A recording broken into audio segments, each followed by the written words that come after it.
По Битолската болница, каде што пред неполна недела беше распишан оглас за вработување на 70 лица. На дополнување на кадарот се надева и Штипската болница.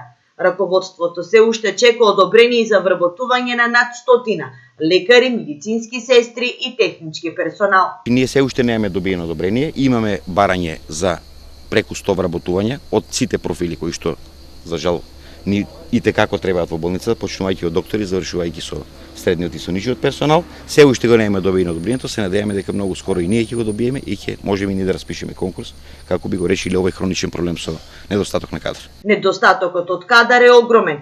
Покрај медицинари, болницата кубори со технички персонал. Недостаток има на сите оделенија. Сите оделенија имаат недостаток, а сега со почетокот на летните одмори уште поизразено е тоа. Кадар е малку, луѓето се преработени, меѓутоа што е тоа е. Ова состојба се наследи, се надеваме дека во скоро време ќе успееме да ја разрешиме со новите вработувања. Последниот оглас за вработување во Штипската болница за 2 медицински сестри беше распишан во декември минатата година. Во моментот во болницата со договор на дело работат 60 лица.